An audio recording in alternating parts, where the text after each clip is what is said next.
the attacker who chased the two men. We just see him come running out the side of the building with a pickaxe in his hand, chasing two people, which we thought were two lads that done something incriminating inside the hospital. Hence, that's why he was chasing them. So that's why we have approached him to make sure he was okay. But that time he's come towards us, swinging his axe, and he's just told us it's none of our business, get out of our way. The UK's inflation rate stayed the same despite expectations that it might fall. The Office for National Statistics released its figures showing inflation stayed at 8.7% up until May. That's the same rate as during April, and that comes as the UK's net debt reached £2.6 trillion at the end of May, and the average UK house price increased by 3.5% in the 12 months to April.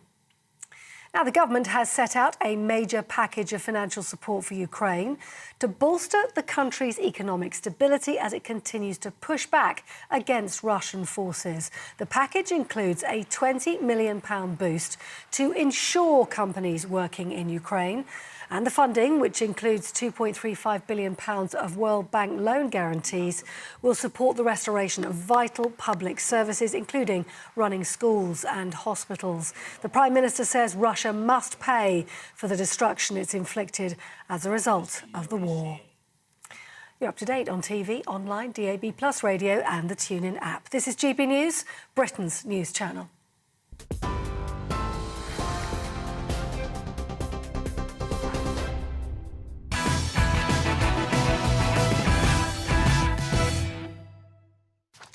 There are many questions to be asked about why the OceanGate Titan sub was allowed to go deep into the ocean directly above the wreckage of the sunken Titanic, given a host of safety and regulatory concerns. This is not the time for those discussions. As we come on air tonight, there are said to be just 13 hours to save the 5 poor souls potentially languishing 3,800 metres underwater.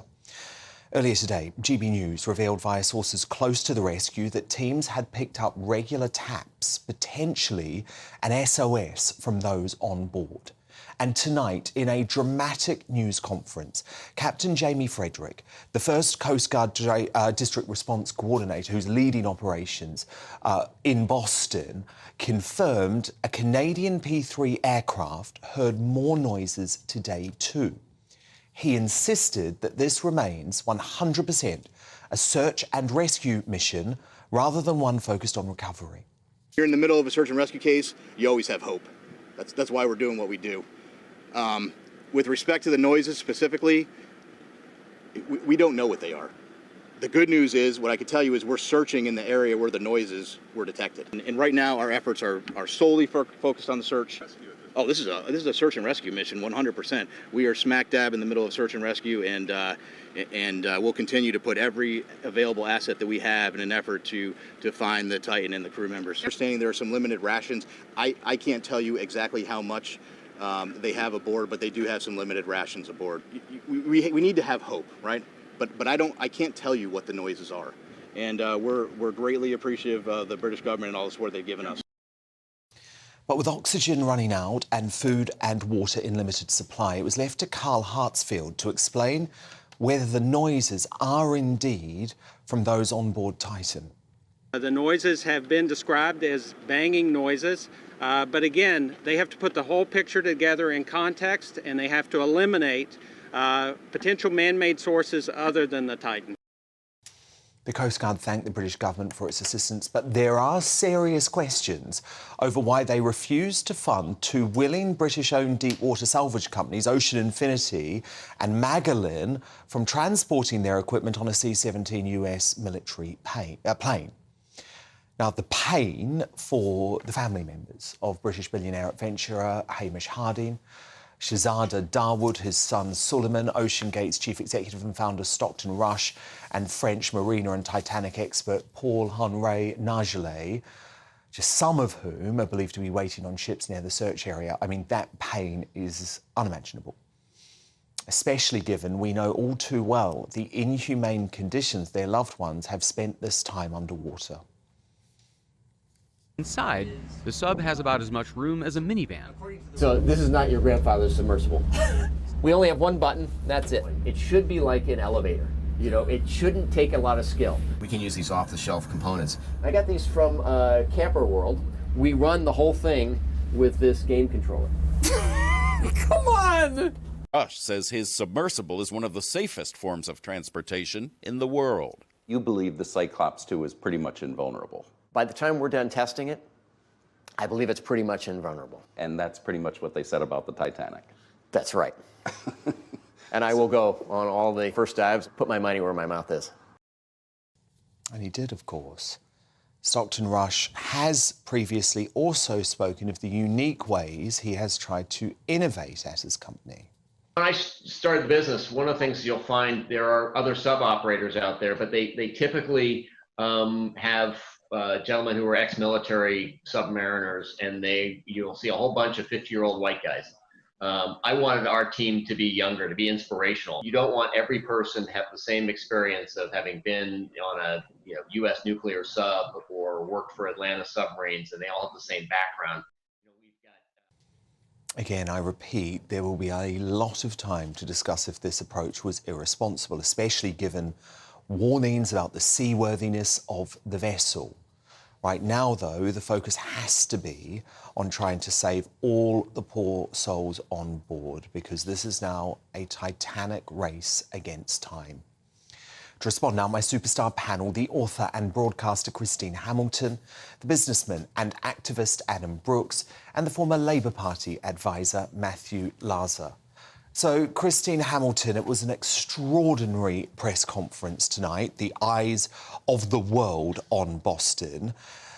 But they were speaking with great passion about the fact that there is hope and this remains a search and rescue operation. Do you share that hope? You have to have hope until the very last moment when they know that the oxygen will have run out. Of course you have to have hope, otherwise they would give up. I have to say I'm fairly pessimistic, frankly, and as every minute ticks by, but you have to keep going. You're quite right that all these... there's an autopsy afterwards as to what might have gone wrong and whether the company did anything wrong and whether the machine was fit for purpose. All that is frankly, not for now. The fact that Stockton Rush is on board, he's the boss of the company. Who we heard from there. Yeah, so if he had faith in his own machine, does lead you to think that he was confident that it was seaworthy. But this is such uncharted territory. Apparently, the deepest rescue that we've ever done was 1,575 feet. This is 2.5 miles. I mean, this is completely out of anything that we really know. And these people, some people would think they're very foolhardy to go down. I think that they're mad. I mean, I would absolutely loathe it. But they're also brave. They're pioneers. I mean, the depths of the ocean are now much more or much less understood than the heavens, the skies, space. Of course, and we beginning need to conquer space. So, of course, we have to and keep we need going the bravery of our explorers. We need the bravery of people like that. So one just hopes to God that they are going to find them. But unless that machine has somehow come up to the surface, I'm afraid I don't think there is any hope. It may well be tangled in the wreck of the Titanic, which would be too ironic. I mean, Adam Brooks, GBNews has been told today that Joe Biden is now personally engaged in this search and rescue mission. It is interesting, though, why this help from these two British companies was rejected by the US. Yeah, I mean, this is really not a good look for the US government if it turns out that that delay has meant that these people didn't survive. That is going to be terrible PR for Joe Biden. So thank God now that he's stepped in, and I'm with you. I'm very pessimistic. Yeah, but the problem is, this is a race against time. It's a race against... and so he really should have stepped in. He should have. And 3 days ago. Look, he should have done. With hindsight now, it's OK for us to say that. I don't know why the US government didn't do that. But again, there will be serious backlash if those hours or that day has led to the deaths of these people. I mean, again, we sit here, I'm very pessimistic. We've got to think of the 5 poor people that are on board. Now, I've been quite disgusted today at some of the tweets from left-leaning commentators bringing up the status that they're billionaires. That these are human beings. You know, I'm claustrophobic anyway. I get panic attacks on the tube if it stops 5 minutes. God knows what these people are going through. It's pure hell. Doesn't bear thinking. You know, and the guy's there with his son as well. So there's an emotional thing there, and the panic. It truly, I wouldn't wish this on my worst enemy. No, indeed. The fact that they're millionaires is utterly it's irrelevant. You need people with money to push these frontiers. Without rich people, you're never. It's just irrelevant. You know, it really is. It's appalling. I didn't know that. Matthew Lazar, though, you are a little bit concerned about the Titanic link here, because you say some of the industry that has developed around the Titanic disaster and the wreckage is ghoulish, you say. Well, I think certainly it makes me uneasy. I mean, I think, as you say, Adam, there's been some pretty nasty stuff on social media, and I think people attacking the poor souls are trapped for that. But just generally, I find the Titanic thing makes me feel uneasy. You know, I won't. You know, I love Belfast as a city, but I won't go around the Titanic Museum. I think there's sort of it's amazing. But, it's amazing. But isn't it? Isn't it time that we kind of let people from their memories rest in peace? I mean, isn't this entertainment for the sake of people's death? You shouldn't look at the history of Waterloo or Agincourt or any battle because people died.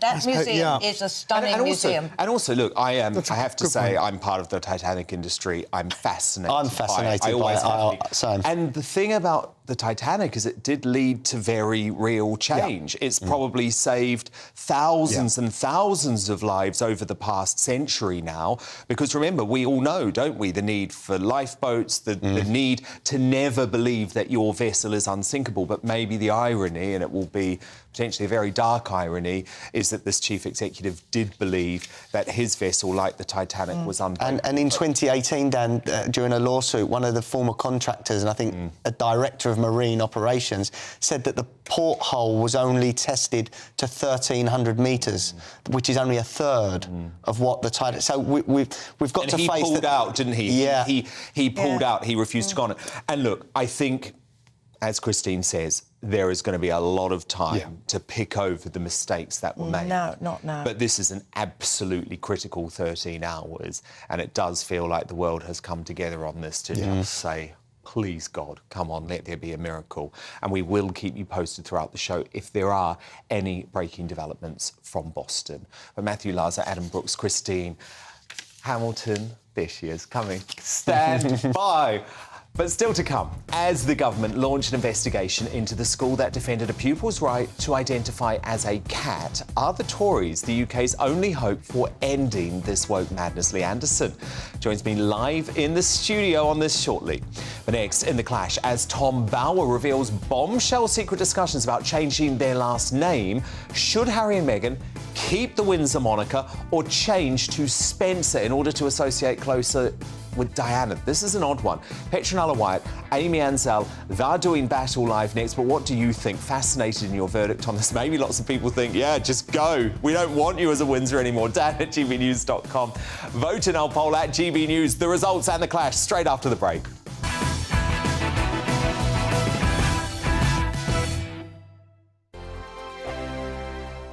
First and foremost, I am a GB News fan, and I was before I was working here. Just love the fact that we're asking the questions that a lot of establishment media won't ask. With a bit of a twist, we not only want to inform you, but we want to keep you entertained. It's worth the drive because you get in and the team's all ready and waiting, they're itching to go, and it's a proper little family. GB News is the people's channel. It's the audience that makes the programme sing. We're giving our viewers and our listeners a voice. I see the thousands of your letters, tweets, emails, you name it, coming in. Britain is broken. How on earth did we get into this mess? But more importantly, how do we get out of it? The establishment had their chance. Now we're here to represent you. It's time for something different. It's time for GB News. I'm very patriotic. I believe in Britain. Our best days lie ahead. Britain's watching. Britain's watching. Join us here on GB News. The people's channel. Britain's news channel. Join me, Patrick Christie's Monday to Friday, 3 till 6. We tackle the day's news agenda like you've never seen before. It's high tempo, high octane, the most controversial topics, and the best guests. You will not be able to take your eyes and ears off it. I'm not afraid to ask the questions that you really want answered. 3 till 6 p.m, Monday to Friday on GB News, the People's Channel, Britain's news channel. I'm Andrew Doyle.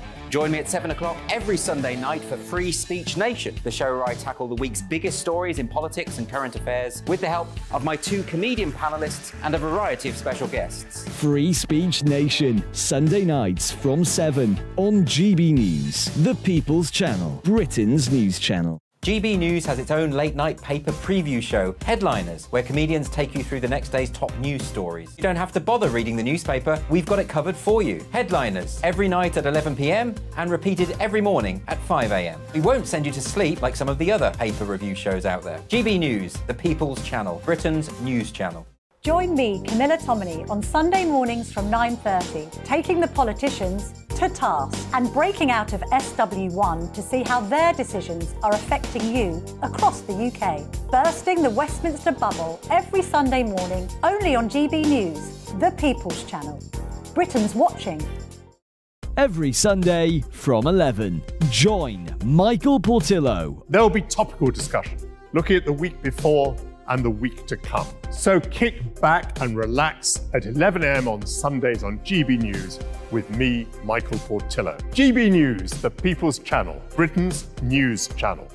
What you get for breakfast is something that, if we do our jobs right, you will wake up to news that you didn't know the night before. It's a conversation. It's not just me and Eamon. We want to get to know you, and we want you to get to know us. From 6, it's Breakfast with Eamon and Isabel. Monday to Thursdays on GB News, Britain's news channel. Hi, I'm Dan Wootton. You can watch me live on GB News Monday to Thursday from 9 p.m. And did you know that you can also watch and listen live on our website, gbnews.com. You'll always be up to date on the latest breaking news, as well as enjoying the best stories, opinions and shows. You can even join the debate under our live player as you're watching. So head straight to gbnews.com on TV, radio and online. GB News, Britain's news channel.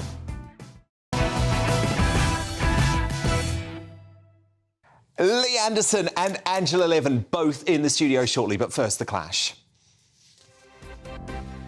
And the Sussex brand continues to crumble in real time after being called effing grifters by Spotify and whining T-words by Kelly Osbourne. But with their ailing reputations on the line, this was the bombshell revelation on last night's show from royal biographer Tom Bower that Harry and Meghan are plotting to, wait for it, change their surnames from Windsor to Spencer. What's really interesting in the rebranding of the Sussexes is, what I also heard very recently is, that Meghan decided that her real object in life was to be Diana. That has always been her passion. That has also been Harry's passion. And Meghan went to the extent of suggesting that they should drop the name Windsor and take the surname Spencer. So she'd be Meghan Spencer, the new Diana. And I think this is a plan that they have actively discussed? They've actively discussed it, not only by themselves, but with others too. So what do you think? Should Harry and Meghan stay Windsors or change to Spencer? Dan at gbnews.com. Vote in our poll at GB News. But a box office lineup debating this tonight. Top Daily Telegraph columnist and friend of the Queen, Petronella Wyatt, and social commentator, supporter of Harry and Meghan, Amy Ansell. So Petronella, what's odd about this is that really a last name, a surname, shouldn't it just be used as part of a PR rebrand, shouldn't it? Well, of course it shouldn't, but there are immense difficulties with this because if you're living in California as a non-resident, which Harry is, you cannot change your name anyway. He'd have to change it in the UK, and Meghan would have to do the same because she married in the UK.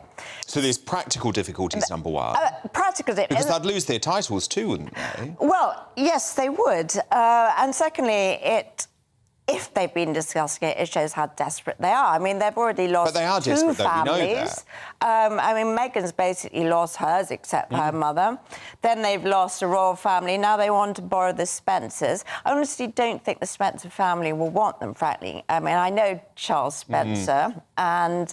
What does he think of Harry and Meghan? I don't think he's a big fan. And after Diana died, he didn't see very much of him. And I really don't think they would want the hoo-ha. And the whole idea is simply ludicrous. They can't just join another family. No. Amy Ansell, you actually like this idea, though, don't you? I think it's a brilliant idea. I think it'll be the start of a new chapter. And I also think that, you know, their biggest critics always say they're trading on the family name, they're trading on the family name. Well, they won't be anymore. Well, they will, because they'll be trading on Diana's name. And in any case, it's just not possible. Because the Spencers will say, I'm terribly sorry, but you can't possibly suddenly join our family and take our name. Don't you think it's a bit... We don't know that but, Amy, just don't yet, you think do it's... we? Oh, I think Don't you think I it's a do. bit cynical, Amy, though, to trade off a last name simply because your career has gone wrong? Well, it's not like they've picked this name out of the blue. Obviously, he has these relations from generations back. It is his mother's maiden name. So there's nothing wrong with it. Yes, I mean, there are other people that have done similarly. I just think it's a great time to do it. New chapter, fresh start. Obviously, they can, you know, say no to the critics that have always said you're trading on the family name. And also, I do think this brings Diana closer to Harry, and we know how close he was with her.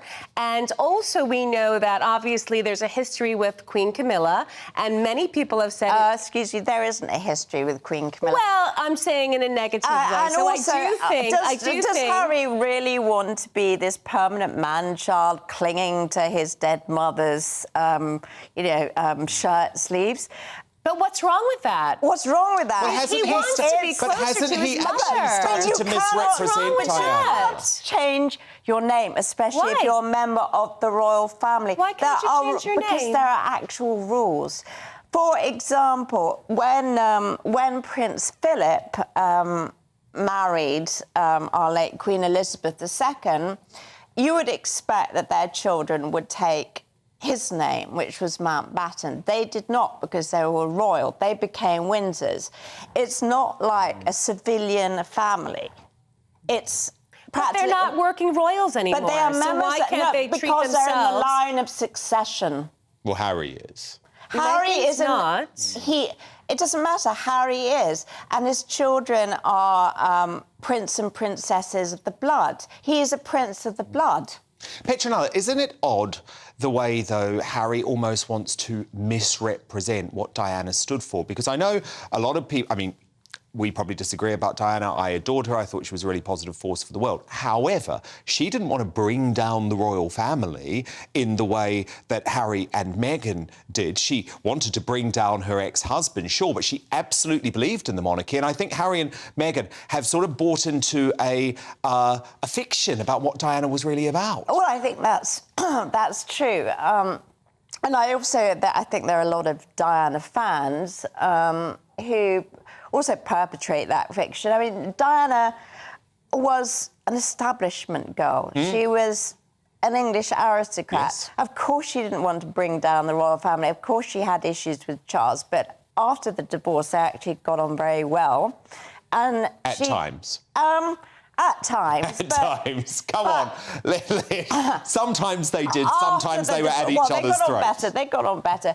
But she would never have done anything to... And how upsetting would this be for Charles? Because it's like another knock to him, isn't it? It would be a terrible blow. I mean, imagine if your son, or imagine if my son wanted to change his name. I mean, you'd think he hates me so much. I mean, Amy, hasn't he put Charles through enough? Well, here's the thing. Obviously, Charles knows how important Diana was to his son. And also, I feel that it will show the world, the public, that Harry and Meghan are stronger than ever. But they're not. But they're not. They are. But we don't know. I've just been axed by as far Spotify. as I know- They're about to be axed by Netflix. Dior wants nothing to do with this. As a couple. Yes, because As a if he was couple. planning But do you to really, go back do you really believe he that? wouldn't wouldn't have changed. He wouldn't be then I have a thinking of great changing the idea. name. Yeah. Why don't they both change the name to Markle? Why don't they just use Meghan's... Well, it would have to be Doria's name, wouldn't it, Raglan? Oh, Raglan. Then they Because really they hate the would Markles, remember? They want nothing to do with the Markles. And then they won't be trading on anybody. Yeah, that's a nicer idea. That's a nicer idea. Amy, it's interesting that you say you think they're stronger than ever because they're not really doing anything together these days. Meghan's very much backed away from Harry publicly. This is what we see from the public perspective, but we don't know what's going on behind the scenes. I'm sure there's a lot going on behind the scenes, but I do think if they change their last name to Spencer, they're making it very clear that they are not coming back to the UK anytime soon. And in particular, Harry will not be going back to the royal family. Well, it depends what happens, doesn't it, with Meghan? Well, but we know that they're not coming back to England. I don't think Harry will ever come back to England. But changing his name would be an impossibility, in my view. OK.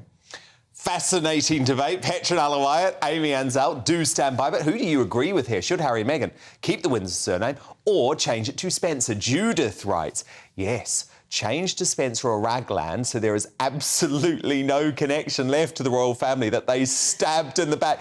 I see where you're coming from, Judith. From Katie, as much as I detest the pair of them being remotely attached to our royal family now, changing from Windsor would be so disrespectful to his own father, King Charles, and our wonderful late Queen. Oh, my goodness, I know. She would be horrified by this suggestion.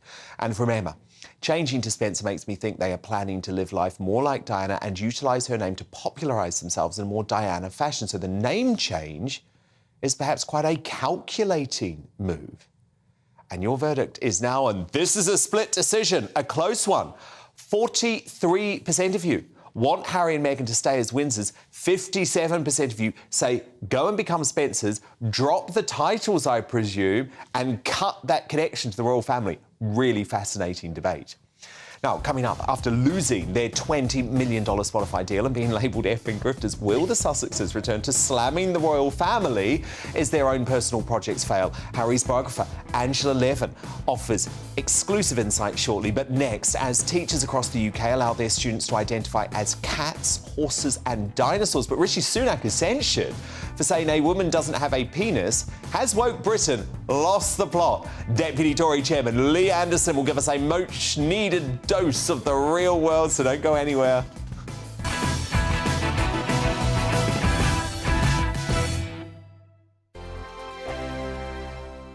Like all families, we have arguments every now and then, but actually we agree on what the mission of GB News is, and that's the most fundamentally important thing. GB News provides the kind of platform that lets all voices be heard. We don't hold back. We're free to say what we really think. Just because some people who live in a tiny little Westminster bubble think that their particular story is important, that's not the most important story for me. And often they will be difficult stories, stories that you won't find on the establishment media. Because what people think in the north of England may be very different to what they're thinking in the home counties. We're going to carry on telling the world what life is really like for households up and down the UK. We love to be in your car, in your kitchen as you're having your breakfast. Whatever you're doing, you are part of the show. If it matters to you, it matters to us. Britain's watching. Britain's watching. Britain's watching. We're proud to be GB News, The People's Channel. Britain's news channel. Monday to Thursday, 9 p.m. till 11 p.m. Join me, Dan Wootton. I'll bring you the sharpest takes and hottest debates. Do you not believe in prisons? I don't believe in prisons. I'm completely stunned. I guarantee you there'll be no spin, no bias, no censorship. I actually was personally quite offended by it. And no reason to go to bed. So I guess they've always been quite woke. That's Dan Wootton tonight on TV, radio and online. Monday to Thursday from 9 p.m. till 11 p.m. on GB News. The People's Channel, Britain's news channel. Nightmare commute. Kick it up a gear with me, Patrick Christie's, at drive time, 3 till 6 p.m, Monday to Friday on GB News Radio. You can listen online and on DAB+, on the smart speaker app and on the GB News app. And if you've got an Alexa, all you have to say is, Alexa, play GB News. We're also on TuneIn and the Radio Player apps. From the school run to rush hour, get revved up with me, Patrick Christie's, on GB News and GB News Radio. So Jubes and Kerr, we tackle the issues of the day with real, robust debate, both sides of the fence, battling it out with me in the middle with my forthright opinions and views. And often really interesting things happen because you start with a position and then by the end of the debate you find actually, well, I might not have thought about that one. What we need in this country is 2 new political parties. You should maybe think about doing a 2024 calendar. I'm Michelle Dewberry and I'm keeping you company right through until 7 o'clock this evening. GB News, the People's Channel, Britain's watching. Westminster is going around in ever-decreasing circles, followed by the media. Britain is broken. How on earth did we get into this mess? But more importantly, how do we get out of it? Join me at 7 p.m, Mondays to Thursdays on Farage, here on GB News. We will have open, rational debate. We've got to work out how Britain moves forward from this. Join us here on GB News, the People's Channel. Britain is watching. You've probably seen politicians interviewed 1,000 times, but we do it differently. We find out who they really are, we don't shout, we chat, and hopefully we bring a bit of light, not just heat. Did you know Kate Moss? Apparently. Do you have a pair of jeans or a pair of jeans? No, of course I don't. What would I do with them? My friends are like, oh my God, what's she doing now? Join me every Sunday at 6 for Gloria Meets, only on GB News, the People's Channel, Britain's news channel.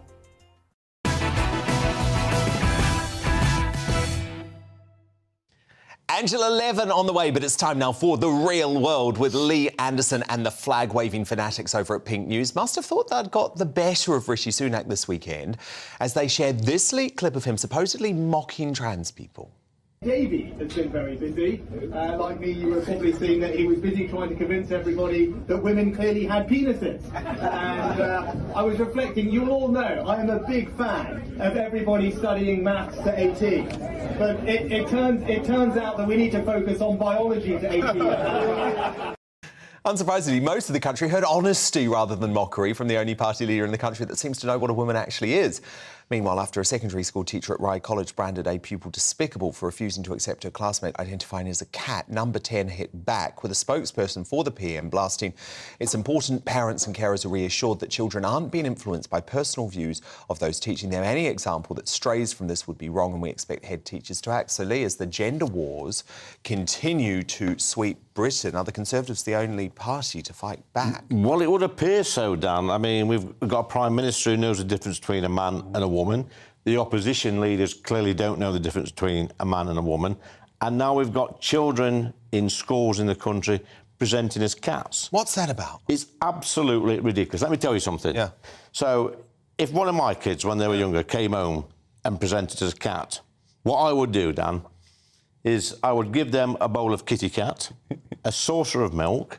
Then at 10:30 at night, they'd be kicked out of the house and say, come back at about 6 o'clock in the morning. And then when they want to go to the toilet, they'd use a litter tray. And I'll tell you what, when Mum and Dad's going away for a fortnight to Greece or Spain in the summer, you're going in a cattery. I tell you what, like that, they wouldn't be a cat, they'd be a child again. Absolute nonsense. So you can't buy into this madness, can you? That's what it is, it's madness. It starts in the home and it continues in the school. These teachers that are pandering to this bloody woke nonsense. Lots are. We need a conversation with these teachers. They should not be allowed near children. Yeah. A child is a child. It's not a cat, it's not a donkey or whatever they want to be. This is just absolute nonsense. Well, and the thing that was so unfortunate, I thought, about the incident at Rye College, as I listened to the full exchange between the teacher and the 2 Year 8 girls. And they were saying, look, we're tolerant, we don't have an issue with anyone, but we also just believe in science and we believe that there are two sexes, you know, you're a male or a female. And the teacher said that was despicable and they should go to another school as a result. The despicable thing in this conversation, Dan, as a teacher, and thank goodness for these children kicking back, thank goodness for this recording. This recording now, I think it's gone viral on the internet, and more children will see this, more school children around the country, and they'll start kicking back. It's interesting to agree with Priti Patel, who says left-wing ideology is starting to indoctrinate our pupils. Well, that's what it is. It's exactly that. It's left-wing teachers who've got nothing else better to do. What they should be concentrating on is teaching our children how to read and write, you know, and getting through school and getting a good education. Instead of, it's indoctrination. That's what it is. It needs to stop. And like I say, some of these teachers, they're actually doing this. They should not be allowed near children. Good point. Have a look. Speaking of children fighting back, Lee, the eco-zealots have just stopped oil spent their Monday morning bringing Britain's roads to a standstill once again. But the kids weren't having any of it.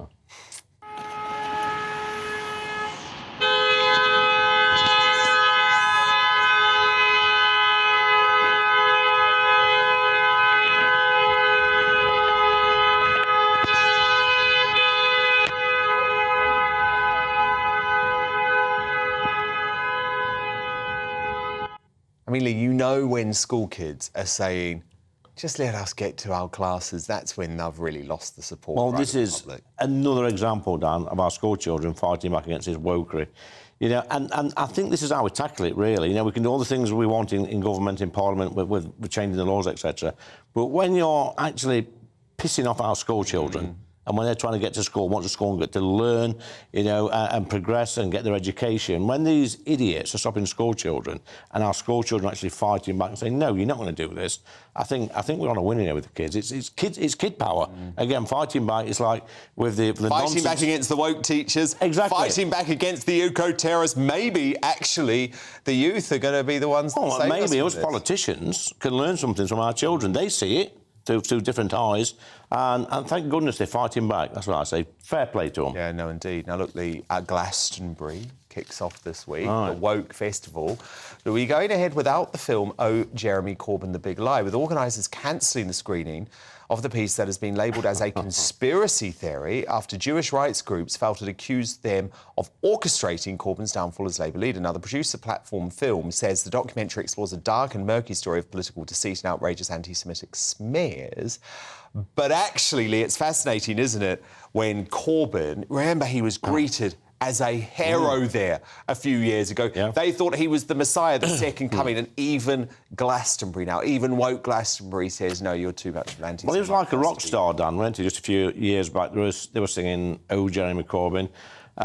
They've sort of turned their back on Jeremy. I bet poor old Jeremy now sat in his allotment somewhere in London, making his jam, scratching his head, thinking, where did it all go wrong? But, you know, thank goodness. I say thank goodness for Jeremy Corbyn. Without Jeremy Corbyn, I wouldn't probably be sat here today as a Conservative MP for Ashfield. But like I say, they're very fickle, these organisations are. Will they be singing Oh Slippery Starmer over the weekend? I don't know. Well, apparently it's Ed Miliband who's the star term, but let me tell you, if anyone gets excited about him, they've got to get a life right. Lee, would you ever go to Glastonbury if you were invited? My son has gone today, actually. Really? He's gone on a bus trip. I think they're glamping. They're going to be there till Sunday or Monday. No, Dan, it's not for me. It's just it's a dirty field full of mud, full of teenagers and young people. And full of woke-topians. Woke-topians. Yeah, I couldn't stomach it. I really couldn't stomach it. Not for me. And anyway, Lee, you're actually too busy this week because we are very excited to announce that Lee's brand new GBNews show, Lee Anderson's Real World, yep, I'll take some copyright for that, starts tomorrow night. Filming tomorrow and being broadcast every Friday from 7 p.m. only on GB News. So, Lee, this show has been a long time in the making. What can we expect? We can expect a sudden influx, Dan, of common sense, not just in this neck of the woods, but around the country. Getting out and about in the pubs, in the streets, all over the country, talking to real people about real issues. We can talk to politicians all day long, but real people that watch this programme or watch GB News want to see real people speaking. Oh, my goodness, I can't wait. OK, so 7 o'clock, Friday night. Yeah. If you're not in the pub yourself, you can be with Lee Anderson, right, having a sort of drink. What a great start to the weekend. At home on the couch. Yes, no, indeed. I love that idea. Lee, good luck. Thank you. I cannot wait to watch it, and we'll see you next week. But coming up, as Britain's strictest head teacher Catherine Burblesing reveals that she knows teachers who work and have worked in schools where there is more than one cat. Is extreme gender ideology more prevalent in schools than we first thought? More shocking revelations from UK classrooms later in the Media Buzz. But next, not only have the Sussexes been dumped by Spotify, but Dior has insisted today that there's been no contract negotiations or even recent contact between themselves and Meghan Markle. So Angela Levin joins me live in the studio next to predict what the Duke and Duchess of Delusion will do now after yet another corporate snub. We're back soon.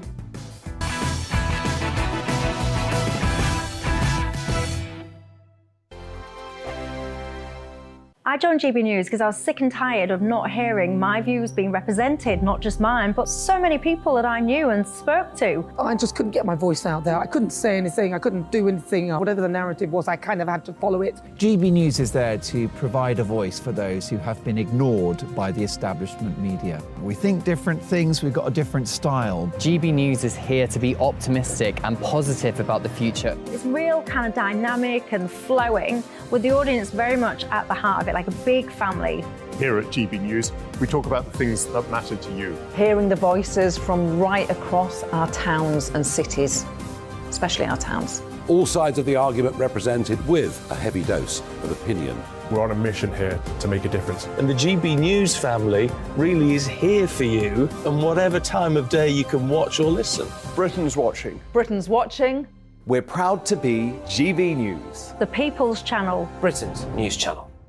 Monday to Thursday, 9 p.m. till 11 p.m. Join me, Dan Wootton. I'll bring you the sharpest takes and hottest debates. Do you not believe in prison? I don't believe in prisons. I'm completely stunned. I guarantee you there'll be no spin, no bias, no censorship. I actually was personally quite offended by it. And no reason to go to bed. So I guess they've always been quite woke. That's Dan Wootton tonight on TV, radio and online. Monday to Thursday from 9 p.m. till 11 p.m. on GB News. The People's Channel, Britain's news channel. You've probably seen politicians interviewed 1,000 times, but we do it differently. We find out who they really are, we don't shout, we chat, and hopefully we bring a bit of light, not just heat. Did you know Kate Moss? Apparently. Do you have a pair of jeans or a pair of jeans? No, of course I don't. What would I do with them? My friends are like, oh my God, what's she doing now? Join me every Sunday at 6 for Gloria Meets, only on GB News, the People's Channel, Britain's news channel. Weeknights on GB News from 6 p.m. You'll always get drama. Please stop, Michelle. I know, yeah. Please stop. Should I just shut up? Romance. You like me, I like you. There you go. There you are. Well, don't tell anybody. Adventure. Da-da-da-da-dum, etc. That's the whole point, but bomb. And action. Sergeant Reed, my superstar panel, they're already at it. They're fighting. It's going to be quite a show. Only on GB News. Britain's watching. In a world of dull and predictable radio and TV shows. Oh, hi. On Mark Dolan tonight, we've got big guests. We drill into the big stories of the day. The show adds up to a brilliant listening and viewing experience. Mark Dolan Tonight is the most entertaining current affairs show ever, and that's a fact. That's Mark Dolan Tonight, Friday, Saturday and Sunday from 9. Only on GB News, Britain's news channel.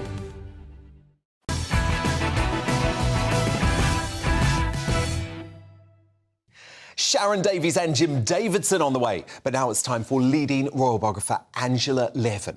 And the Montecito Moaners have had their multi-million-dollar Spotify deal ripped up after just one disappointing series of their Archetypes podcast.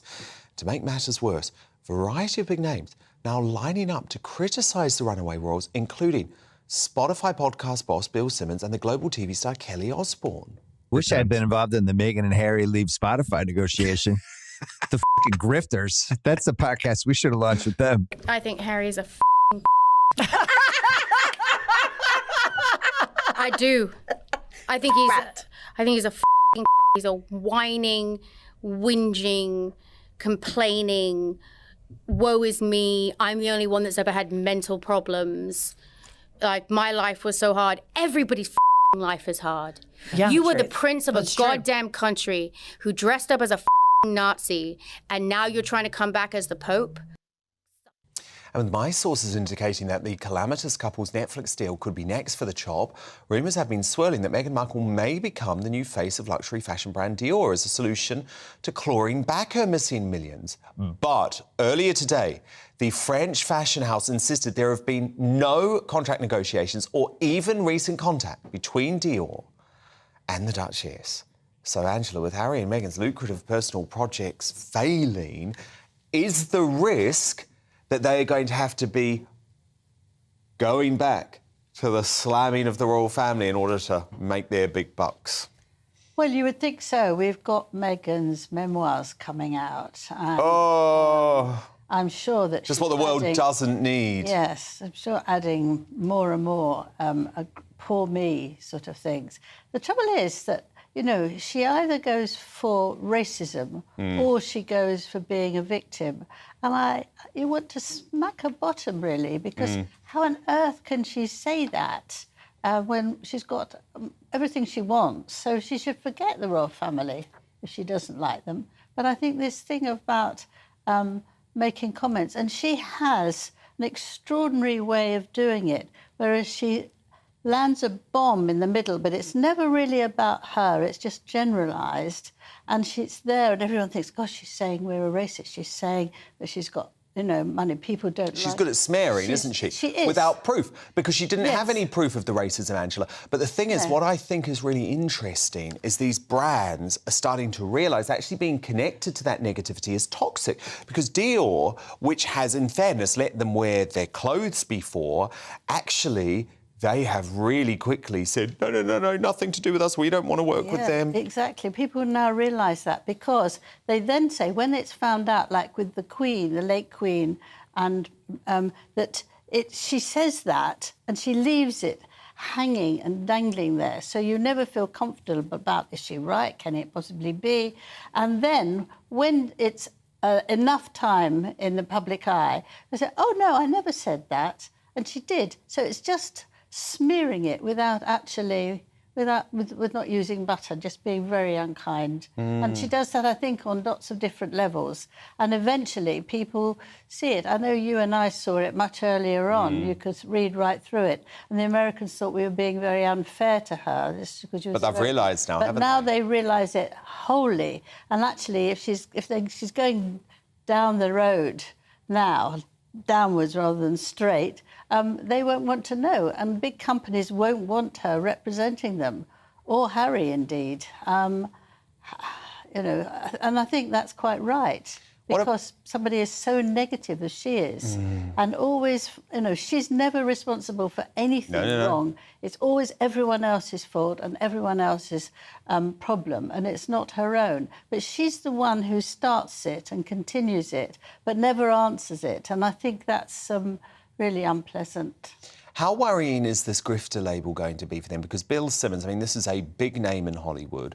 But what's really interesting, it's not a word we use much in the UK. It means to be a small-scale swindler. But when I was speaking to all of my royal contacts in the courtiers when Harry and Meghan were working within the royal family over that period, they may not have used the word grifter, but they did use the word entitled. They did use the phrase scared of hard work.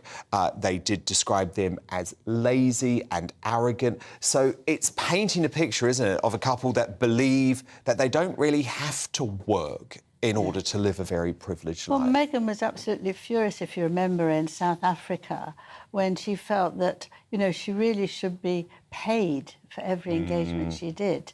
And she was moaning, wasn't she? Oh, why are people not asking about how I am? When she's surrounded by some of the least privileged people in the world, poverty-stricken in a South African ghetto. That was really terrible, but she couldn't see that. It just shows you that she has no vision. She can't see something in the wide way, and she just sees something, and then she has to triumph over them. So if somebody's not taking any notice of her, and there's, you know, 30 poverty-stricken children, some with wounds that they've had from bombs underneath the ground and all those terrible things, and they get raped and very high level of rape for them. But Angela Kelly wouldn't give me the tiara I wanted. I'm the victim. Please, you're not a victim. Well, people you're the luckiest woman on earth. I'm not quite sure about that. I think, you know, Harry's a handful, isn't he?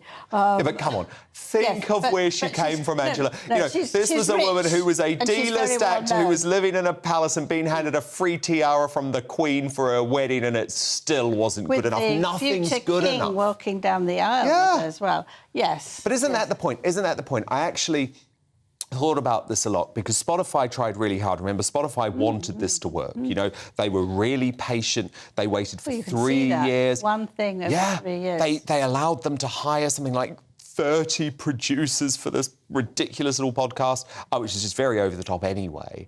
But here's the issue. Spotify was never going to be able to do enough because no one can ever do enough for Harry and Meghan. This is why all of their staff end up leaving, because no one is good enough for them. She never has enough money. She never has the smartest clothes. She never has enough jewels. That's why Harry's shrinking, because he doesn't know what to do. He's desperate to please her, poor boy. In that case, it is a poor boy. So you feel sorry for Harry here? On and off, I do. I get very angry, but also very sorry because you he's spent a such lot of mess. time with him when you were writing the biography, and he sat down with you, of course. He wants to please her, and it's impossible to please somebody like that because they always want more. They're never happy enough with what they've got. We heard that they were going to move to a much larger house in a much better area. That never comes off. That's the other thing. You know, they throw things at you about what they're going to do. It's all going to be so wonderful. And I think maybe Dior was one of those things where they were throwing that to show that how much she was wanted. But actually, in reality, there's not very much left, unless, as you said at the beginning of our chat, that it's actually... being nasty about the royal family. Well, that's it. That's my fear. They're not taking any notice of them now, you see. And also people in America have told me that they don't want to listen to it. They believe in families. A lot of us do. And you don't go on and on and on. OK, you had a terrible time, you say something. That's the end. Draw a line on it, move on. But no, they go on and on and on and on, finding tiny little details. And I think that won't wash anymore. I'm sure it won't. Relentless victims, aren't they? Yes. What do you make of this potential move to rebrand themselves to be closer to Diana? Some suggesting they could even try and take her name. I think it's a load of nonsense, actually, I'm afraid. I think it's another thing to, when something's on the front pages about them, they come up with something else so that they can, you know, divert the discussion. I think it's nonsense. What you're going to call Duchess of Diana, you know, I mean, it's... Diana too. I think it's a nonsense. I think somebody's just spreading something. Why would they do that? They're the same people. She's never seen Diana. She's never known her. She did lie flat and pray to her once when she went to visit her grave. Apparently. But that's about it. But Diana wouldn't have been good enough to her if she was still alive, actually. Diana would hate her because she was a great... Do you think? Support. Oh, yes. Diana would hate Meghan? Yes, because she's very much supported the monarchy. She lived very near in Sandringham, and she used to go and have tea with the Queen. The family did, and she went along. And she said to both her sons, you know, this is very important that we keep this going. I want good manners. I want you to like it. I want you to take part in it. But Harry's been told not to by Meghan, but actually... Brilliant as ever. Brilliant as ever, Angela Levin. Thank you so much. Fascinating analysis. But coming up, ahead of her groundbreaking book release tomorrow, Olympic medalist Sharon Davies live in the studio to warn of the dangers of the warped gender industry. But next, as Britain's strictest head teacher Catherine Birbalsingh reveals that a growing number of UK school kids are identifying as cats. Are teachers failing British pupils by encouraging this gender madness? My superstar panel give their thoughts on this. Plus, we're going to have more of tomorrow's newspaper front pages hot off the press, including the latest on the Titanic sub-drama. We're back in just 2 minutes' time.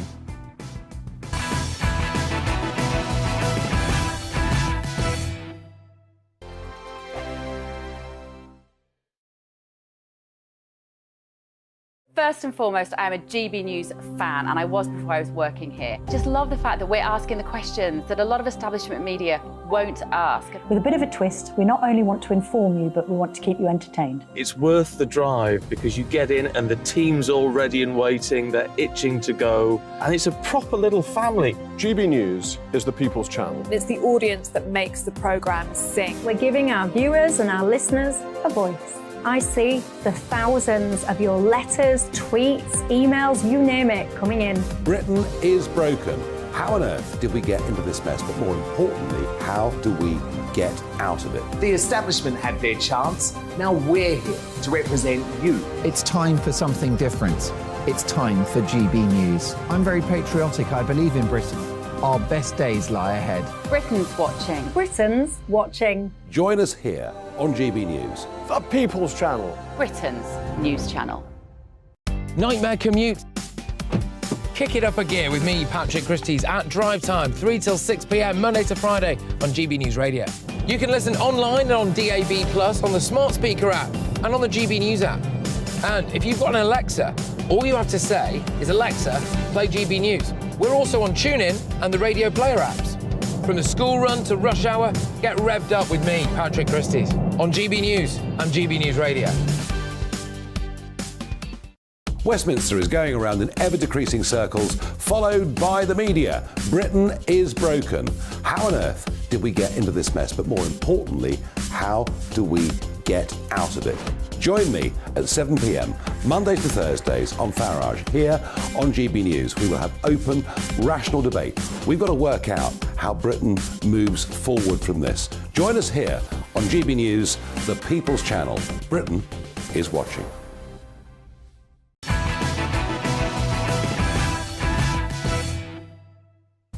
It's 10 p.m. I'm Dan Wootton. Tonight, Britain's gender agenda takes a disturbing new twist as the nation's strictest head teacher blows the whistle on a surge of school children identifying as cats and other schools taking horse identifying kids for canters and feeding strips of meat to classroom dinosaurs.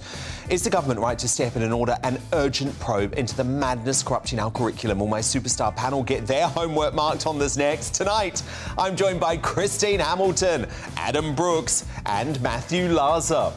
Also tonight, British Olympian Sharon Davies has been a leading light in the fight to stop trans zealots hijacking women's sports.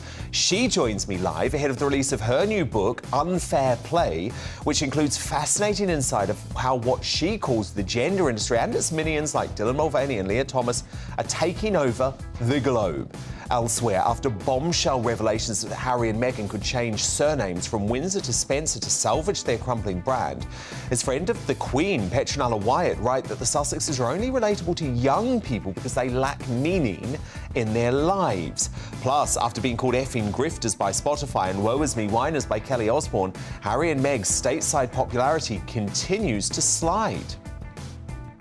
Ladies and gentlemen, I can do 12 episodes in my sleep.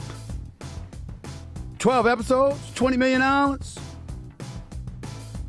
Find out why even top US sports anchor Stephen Smith, who you just saw there, and by the way, he cares not a jot about the monarchy. See why he has had enough of the scheming duo. I'm going to show you why in the media buzz. Meanwhile, as the nation eats itself alive with mind-bending wokeness, comedy legend Jim Davidson is locked and loaded with a barrel of laughs as he reacts to this hilarious moment on ITV's Troubled This Morning. A bit strange because I was going to make melanzane alla parmigiana. Yeah, you know, I love that. That's one of my the baked favourites. aubergine, but apparently I can't do anything with aubergine at the moment. So I'm going to make a tiramisu. So Harry and Meghan, cats in the classroom, and Wix's uber woke boss are also in Jim's sights in Uncancelled.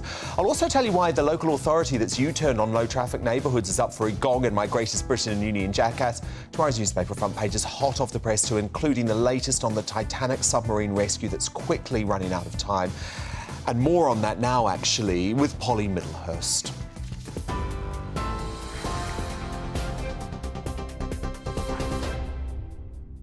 Yes, thank you, Dan. Well, the latest is that the US Coast Guard has said it's expanding the search area where signals thought to sound out SOS were detected in Morse code as they race to locate a missing tourist submersible visiting the Titanic shipwreck. At a news conference just a few hours ago, we heard that 5 surface assets have been deployed.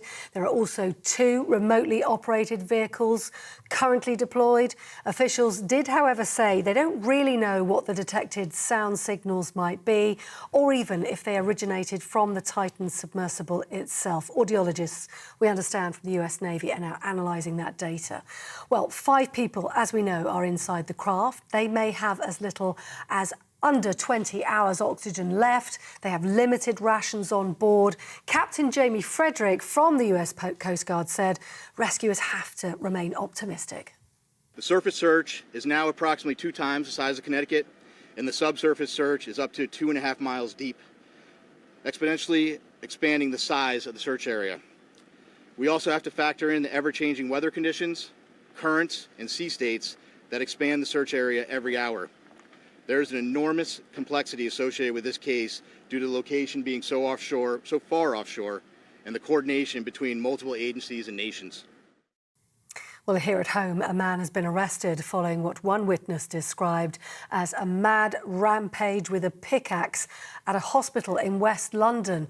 2 people sustained injuries at the Central Middlesex, with one left in a life-threatening condition. The suspect has been admitted to hospital with severe injuries being described as self-inflicted. Armed police were deployed earlier today to the scene, but the incident was not being treated in the end as terror-related. Gareth Brown saw the attacker chase 2 men. Well, we did have a quote from him earlier, but we don't have that now. Now, the Home Office says there's no place for extremism after an Islamist hate cleric's talk was cancelled. A GBNews investigation has found that Inayatullah Abbasi, due to speak in East London tonight, has previously spread hate speech, including praising the leader of Al-Qaeda, Osama bin Laden.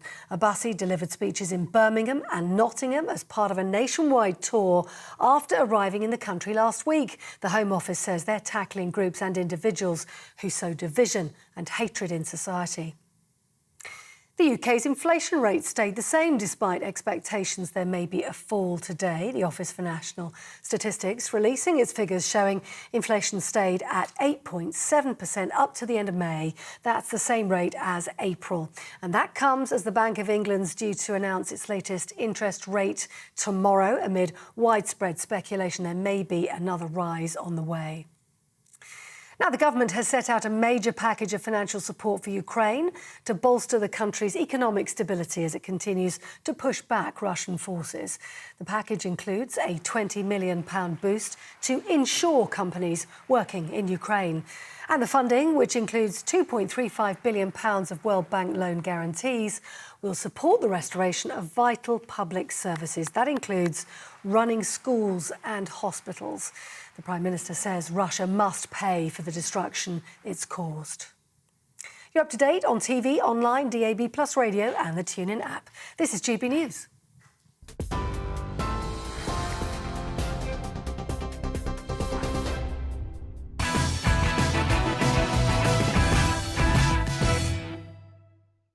Tomorrow's News Tonight. Now, in our media buzz, let's kick off with a very first look at the front pages, hot off the press.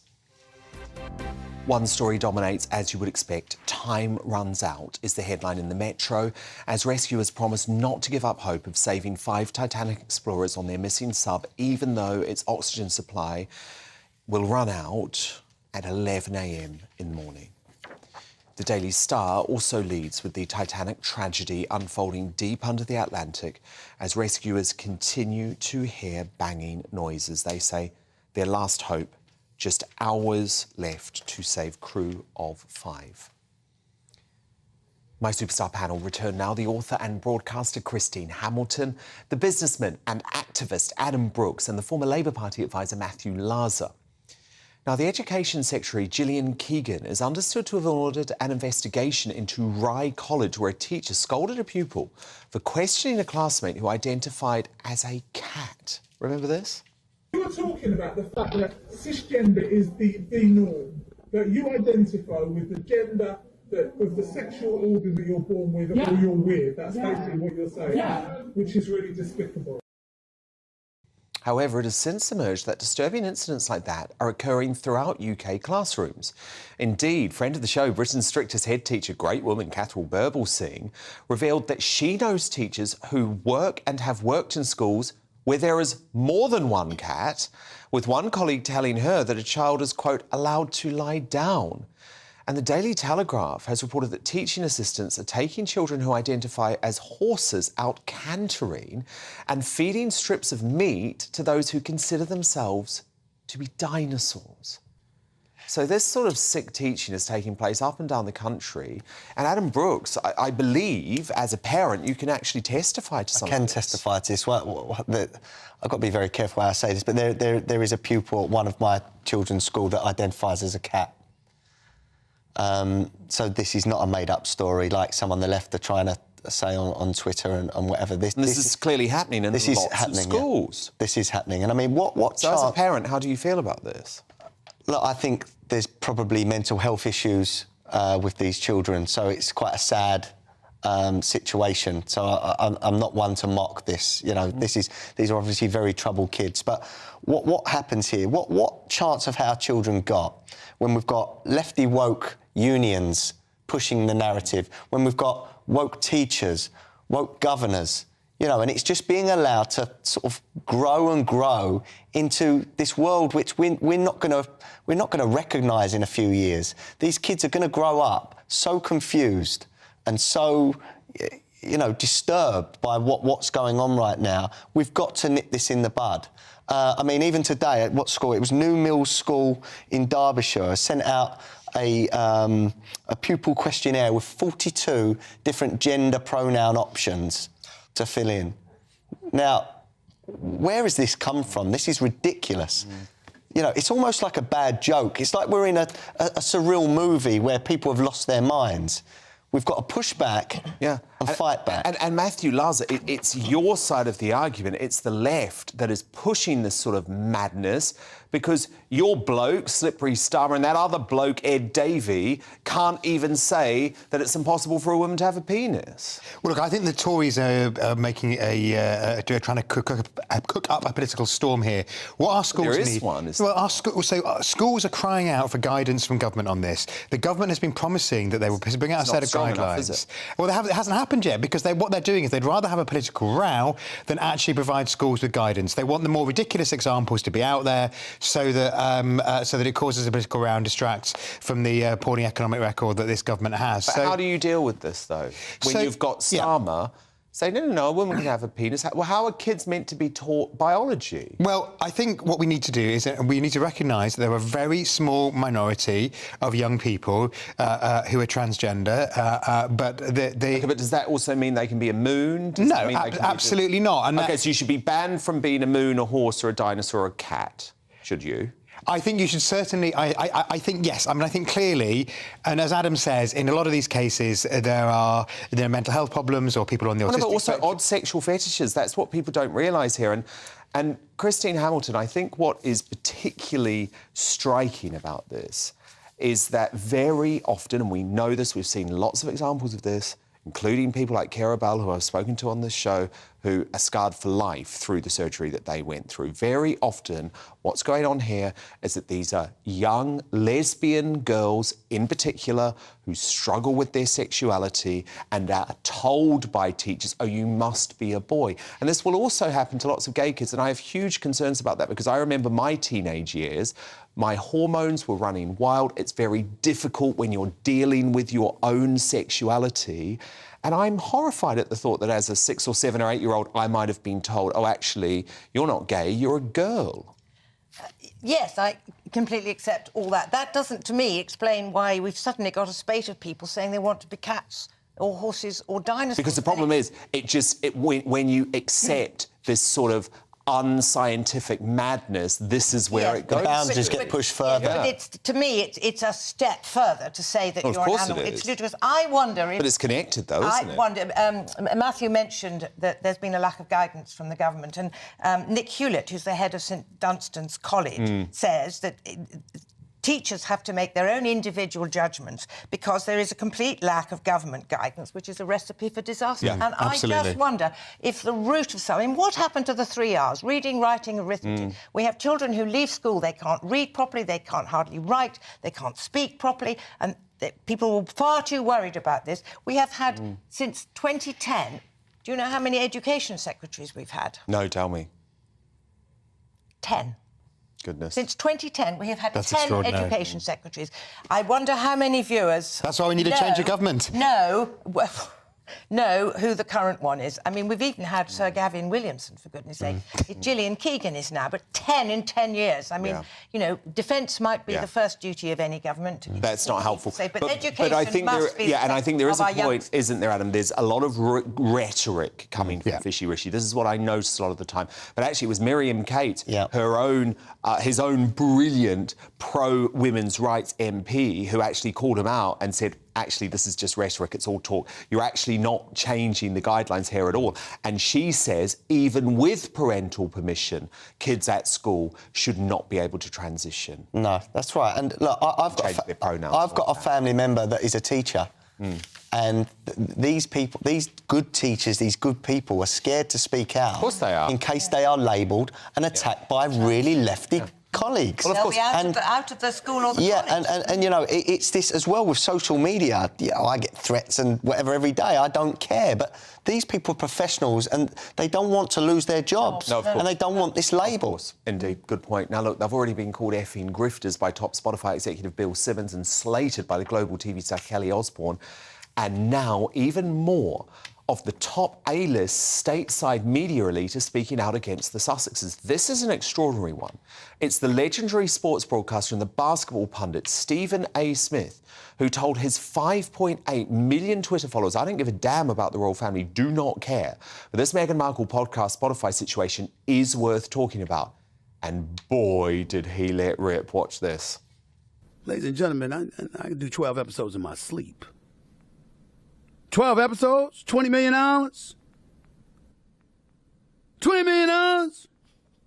$20 million.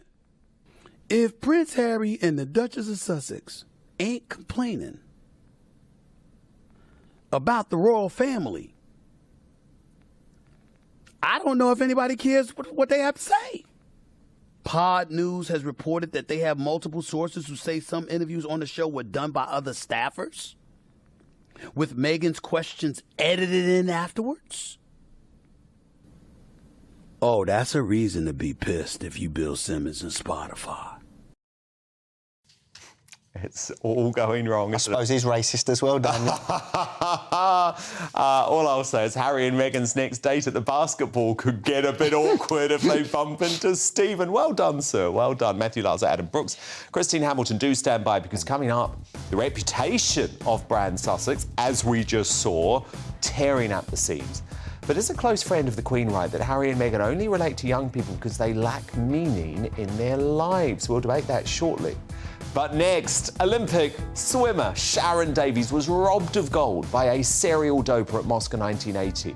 But now she's focused on the modern-day equivalent, trans competitors in women's sport. Her brilliant new book exposes what she calls a sinister gender industry, throwing female athletes under the bus in the name of woke. And she's live with me in the studio to reveal all straight after this.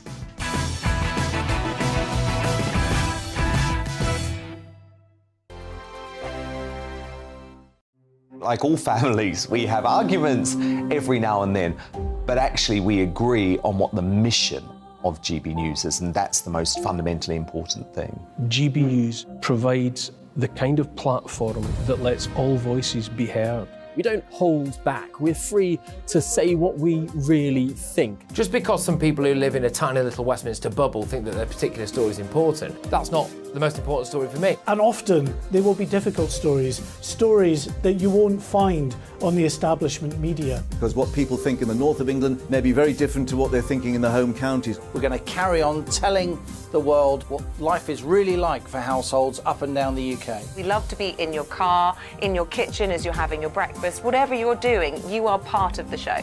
If it matters to you, it matters to us. Britain's watching. Britain's watching. Britain's watching. We're proud to be GB News, The People's Channel. Britain's news channel. Monday to Thursday, 9 p.m. till 11 p.m. Join me, Dan Wootton. I'll bring you the sharpest takes and hottest debates. Do you not believe in prison? I don't believe in prison. I'm completely stunned. I guarantee you there'll be no spin, no bias, no censorship. I actually was personally quite offended by it. And no reason to go to bed. So I guess they've always been quite woke. That's Dan Wootton tonight on TV, radio and online. Monday to Thursday from 9 p.m. till 11 p.m. on GB News. The People's Channel, Britain's news channel. Nightmare commute. Kick it up a gear with me, Patrick Christie's, at drive time, 3 till 6 p.m, Monday to Friday on GB News Radio. You can listen online and on DAB+, on the smart speaker app and on the GB News app. And if you've got an Alexa, all you have to say is, Alexa, play GB News. We're also on TuneIn and the Radio Player apps. From the school run to rush hour, get revved up with me, Patrick Christie's, on GB News and GB News Radio. So Jubes and Kerr, we tackle the issues of the day with real, robust debate, both sides of the fence, battling it out with me in the middle with my forthright opinions and views. And often really interesting things happen because you start with a position and then by the end of the debate you find actually, well, I might not have thought about that one. What we need in this country is 2 new political parties. You should maybe think about doing a 2024 calendar. I'm Michelle Dewberry and I'm keeping you company right through until 7 o'clock this evening. GB News, the People's Channel, Britain's watching. Westminster is going around in ever-decreasing circles, followed by the media. Britain is broken. How on earth did we get into this mess? But more importantly, how do we get out of it? Join me at 7 p.m, Mondays to Thursdays on Farage, here on GB News. We will have open, rational debate. We've got to work out how Britain moves forward from this. Join us here on GB News, the People's Channel. Britain is watching.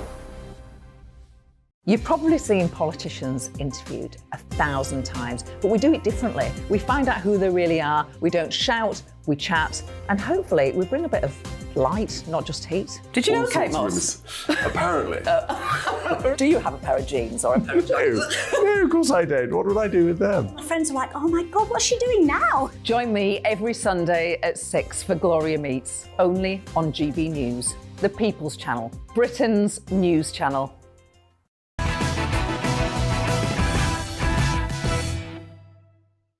Sharon Davies, our silver medal swimmer at the 1980 Olympics, knows a thing or two about injustice in sport. She was infamously robbed of gold in Moscow when her drug-taking rival cheated her of glory.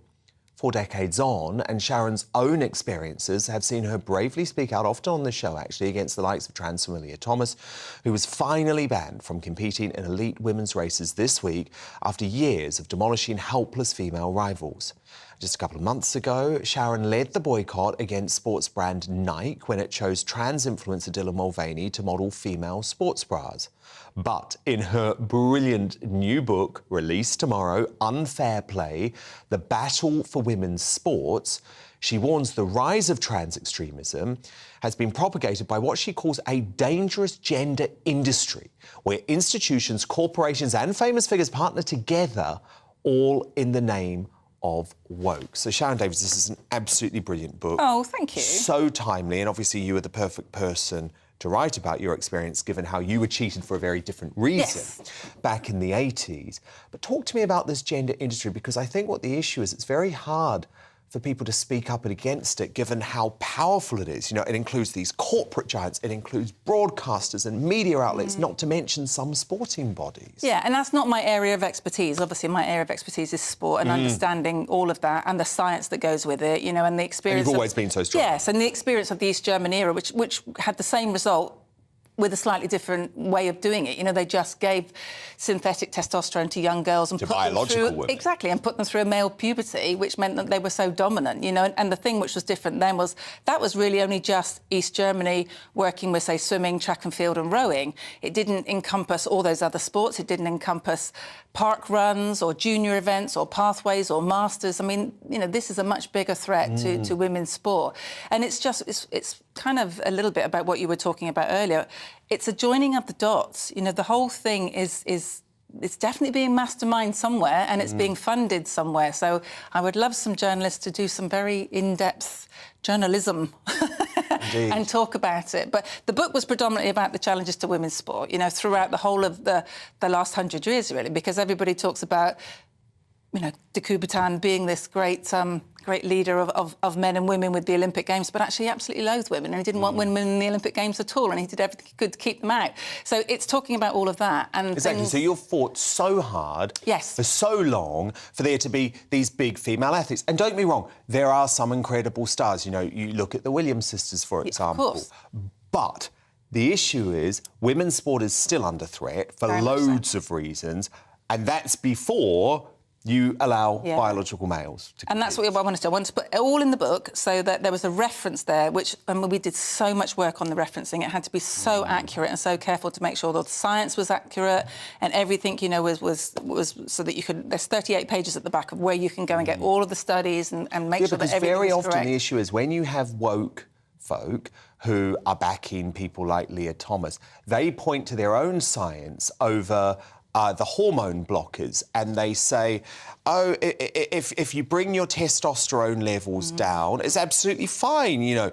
But you say what to those folks? Well, we say that we know that's not true, though. You know, there is 18 studies in the world, and there's only 18 studies in the world. That's because you can't reverse male puberty. You can't reverse male puberty, exactly that. So it's a bit like blowing up a balloon. You know, once you've blown that balloon up, you can't let it down. You know, it's there, that's where it is. And just stopping blowing it up any further doesn't make it any smaller, it just kind of stops. So particularly if you carry on exercising and looking after those muscles, as most athletes would do, so the 18 studies that are available to us show us categorically you can't remove male puberty. And the last one was in September of last year in Brazil, and that was one of the largest, and that was done after 14 years, and still they hadn't removed male puberty advantage. So, you know, it's... What we're asking is for our young girls to compete with a known disadvantage. And the big question is, are female athletes worthy of fair sport? Yes. Exactly. But one of the most shocking and depressing things about this is, number one, the personal incoming on you. I mean, a bit like J.K. Rowling, you have been called a transphobe, you have been called a bigot, you have been called discriminatory. I mean, that's astonishing. So let's tackle that number one. And a racist, you know, which I find fascinating, considering I've got mixed children, mixed-race kids. You know, it's a way of closing down debate, though. I'm not even sure... Because if they attack you, they want to scare you? Exactly. Is that what it's about? Well, they want to silence you. You know, that's what it's all about. They don't want you to debate. They don't want us to talk about the science. Yeah. They don't want us to bring this information out and to go, well, here we are, here's all the evidence. You know, so they don't want that. They literally just want to you know, to scare you into silence. And that's what they've been able to do very successfully for a long time. I mean, it took 7 years for any governing body actually asked a female athlete how they felt about losing their fair sport. Well, then that's, I guess, the second point I was going to make.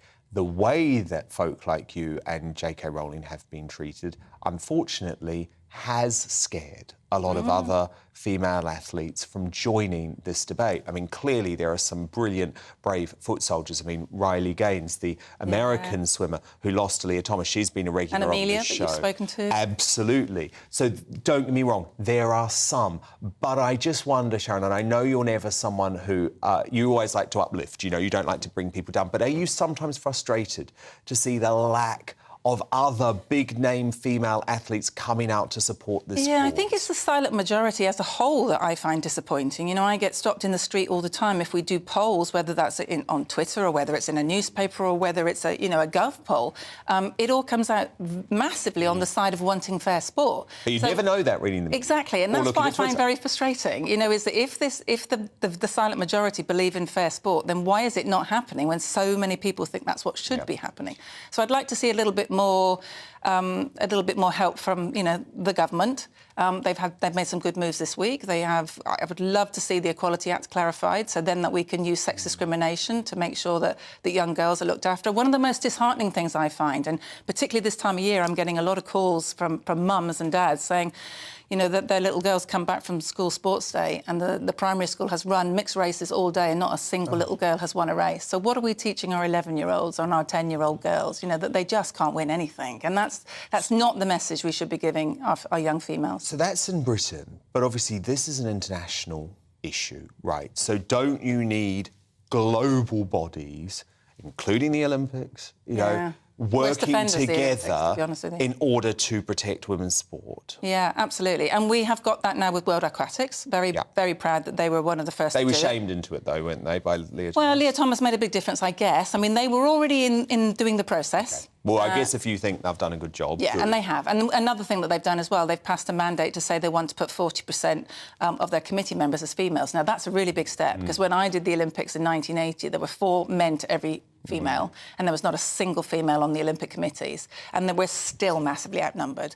So, unfortunately, men run sport. So it's about getting women's voices in there and getting men to stand up for us, you know, and actually say... And if you talk to them individually or if you talk to them at a training session, they'll go, absolutely, of course, they know. You know, they know how physiology work, how biology work and what advantage there is there. It's just they often say, well, it's not our fight. Well, it is your fight because these people are males. So please speak up. Yep. And you've got daughters, sisters, you know, girlfriends. Yep. It's and as speak we up for always them. say, doesn't happen the other way around, does it? You don't see trans men No, you never do. Well, they opt to race with the women most of the time. Of course they do. Of course they do. Oh, my goodness. This is such a brilliant book. There it is, released tomorrow. Unfair Play, the battle for women's sport. Available in your local bookshop and online as well. Sharon Davies, so great to see you in the flesh tonight. I know, it's a treat to have you on the studio, but we'll talk to you down the line very soon, I am sure. But coming up, in Uncancelled, stand-up legend Jim Davidson has a double-dose remedy of common sense and humour to combat society's woke mind. He'll get stuck into ITV, cat-identifying school kids and Wix's commercial suicide imminently. But in the media buzz next, is a close friend of the Queen right that young people only relate to Harry and Meghan because they too have no obligation to country or state. A controversial comment. We'll debate it next. Plus, we'll bring you more of tomorrow's newspaper front pages and see how they're covering the latest drama with the Titanic sub. We're back shortly.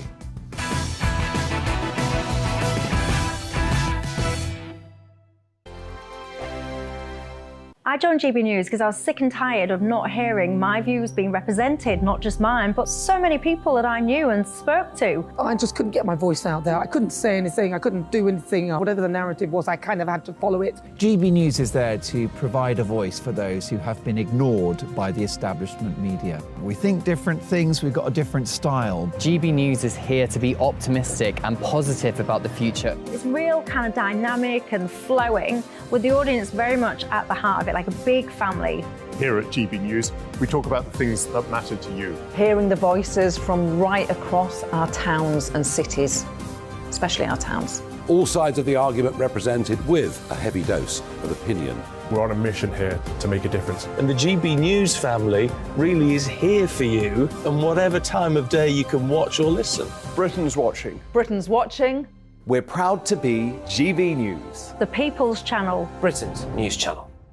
Monday to Thursday, 9 p.m. till 11 p.m. Join me, Dan Wootton. I'll bring you the sharpest takes and hottest debates. Do you not believe in prison? I don't believe in prisons. I'm completely stunned. I guarantee you there'll be no spin, no bias, no censorship. I actually was personally quite offended by it.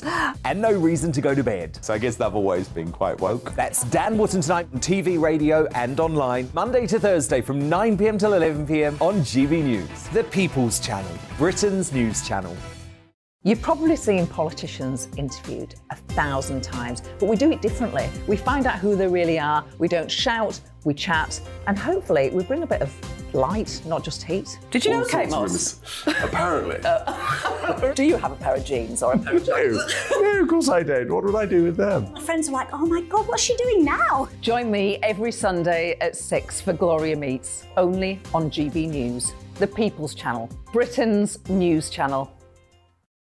Weeknights on GB News from 6 p.m. You'll always get drama. Please stop, Michelle. I know, yeah. Please stop. Should I just shut up? Romance. You like me, I like you. There you go. There you are. Well, don't tell anybody. Adventure. Etc. That's the whole point. And action. Sergeant read my superstar panel. They're already at it. They're fighting. It's going to be quite a show. Only on GB News. Britain's watching. In a world of dull and predictable radio and TV shows. Oh, hi. On Mark Dolan tonight, we've got big guests. We drill into the big stories of the day. The show adds up to a brilliant listening and viewing experience. Mark Dolan Tonight is the most entertaining current affairs show ever, and that's a fact. That's Mark Dolan Tonight, Friday, Saturday and Sunday from 9. Only on GB News, Britain's news channel.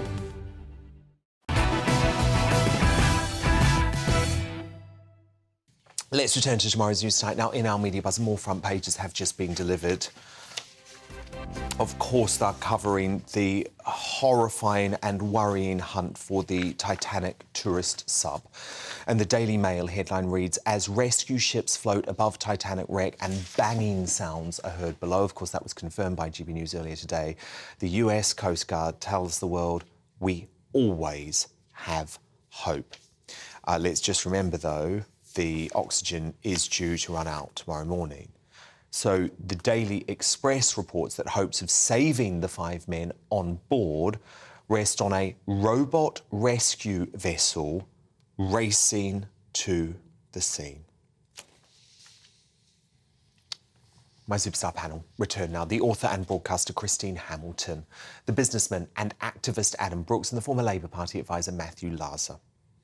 Now, while Harry and Meghan have been rapidly losing support in both the UK and the US, they do retain a rabid and, I have to say, very nasty, woke brand of followers who call themselves the Sussex Squad.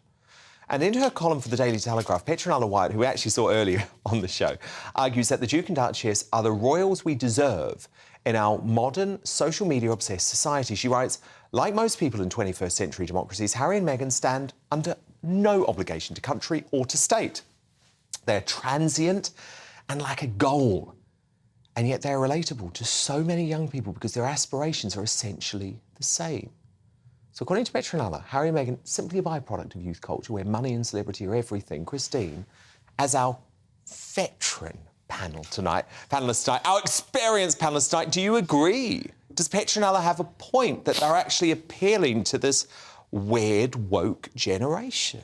I'm sure they appeal to the woke generation far more than they appeal to me. But, I mean... Veteran, I'll get you later. I'm sorry, I'm struggling with that. I knew I was going to be in trouble. I'm sure they do, because they represent what the woke They don't generation appeal to you, do they? They certainly do not appeal to me. Why? But I was full of goodwill towards them like we all were when she first arrived over here. Welcome to, etc., etc. We don't need to go over But it's the point, isn't it, to say they're not patriotic. There's no sense of duty. There's no sense of loyalty to family or country. Nothing, and there's no work ethic either, as we now know. And what do they expect? They just seem to expect everything for nothing. They're not. And that's a really big thing for Generation Z too, isn't it? They don't like to work hard. No, they want something for nothing, and the Sussexes epitomise that exactly. I never thought I would ever agree and applaud and approve and absolutely love and replay anything that Kelly Osbourne said, but my goodness, she was brilliant. Oh yeah, we're going to play that. We're going to do that later. Davidson. OK, sorry. No, you're just teasing it brilliantly. Jumping the gun. But Matthew Laza, you believe Britain's younger generation actually deserve more credit here?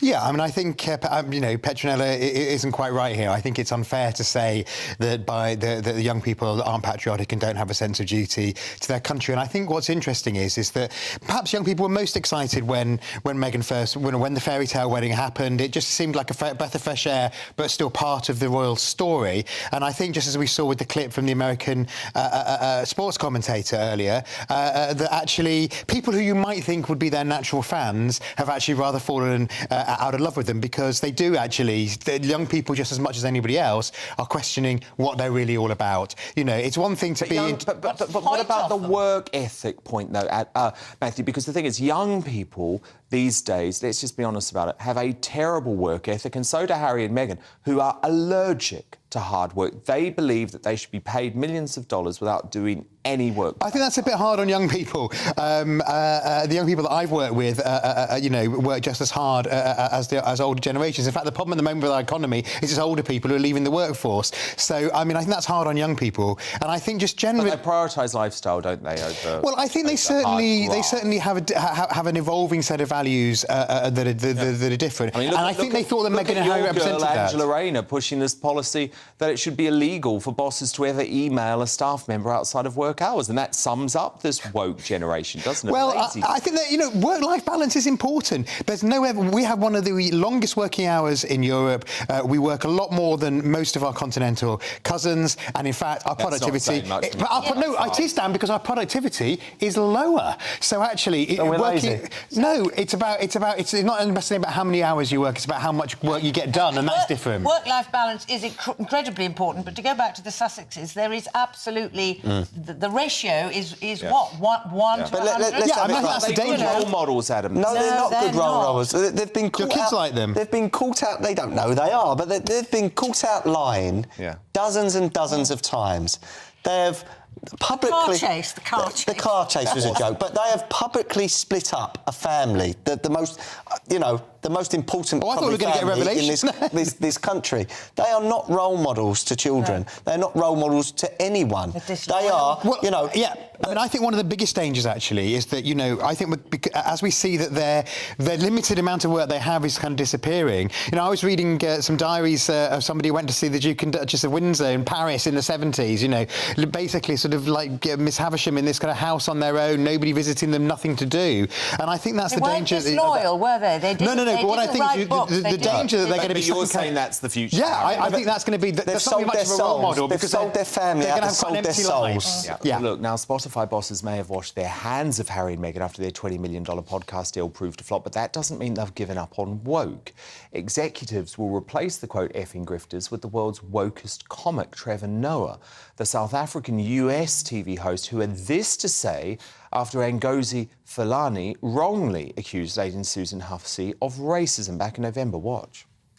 And I also love how this woman was given a chance to control, delete her racism, right? But instead she just copy-pasted and carried on. Where are you from? I'm born here and I'm British. No, you don't understand. I'm being racist. How black are you? Show me on this map of Africa I brought with me. Oh, let me put it in words you understand. Ganga, Coke bottles falling from the sky. Of course, the Sussexes have a history of making hate-filled accusations of their own when they made this unfounded claim, and that's sit down with Oprah. Concerns and conversations about how dark his skin might be when he's born. What? And who is having that conversation with you? There is a conversation. Hold up. There's Stop several right now. There's several conversations. There's a about conversation with you, with Harry, about how dark your baby is going to be. Potentially, and what that would mean or look like. No, there wasn't. Oprah's Now, look, replacing one race beta laughable. with another, not the best move. By Spotify, Christine Hamilton, Adam Brooks, Matthew Larser. Do stand by, because coming up in Greatest Britain, Uni and Jackass, a local authority has been brave enough to dump its low-traffic neighbourhoods. But can you guess which one, my superstar panel? And I will reveal all shortly. But next, in uncancelled comedy legend Jim Davidson tackles the woke week. He'll kick off with reaction to Gino D'Acampo's hilarious hijacking of This Morning with his Philip Schofield gags, before unleashing both barrels on Harry and Meghan, our cat-identifying classrooms, and the wokest DIY store in the world. Jim Davidson live in just 2 minutes' time.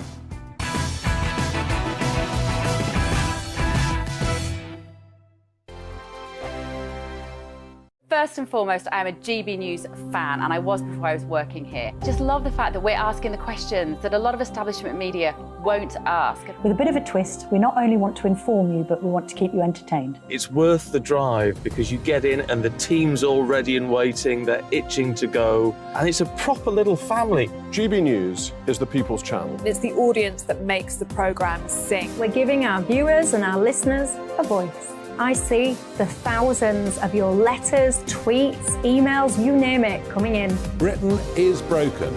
How on earth did we get into this mess? But more importantly, how do we get out of it? The establishment had their chance. Now we're here to represent you. It's time for something different. It's time for GB News. I'm very patriotic. I believe in Britain. Our best days lie ahead. Britain's watching. Britain's watching. Join us here on GB News. The People's Channel. Britain's news channel. Nightmare commute. Kick it up a gear with me, Patrick Christie's, at drive time, 3 till 6 p.m, Monday to Friday on GB News Radio. You can listen online and on DAB+, on the smart speaker app, and on the GB News app. And if you've got an Alexa, all you have to say is, Alexa, play GB News. We're also on TuneIn and the Radio Player apps. From the school run to rush hour, get revved up with me, Patrick Christie's, on GB News and GB News Radio. Westminster is going around in ever-decreasing circles, followed by the media. Britain is broken. How on earth did we get into this mess? But more importantly, how do we get out of it? Join me at 7 p.m, Mondays to Thursdays on Farage, here on GB News. We will have open, rational debate. We've got to work out how Britain moves forward from this. Join us here on GB News, the People's Channel. Britain is watching.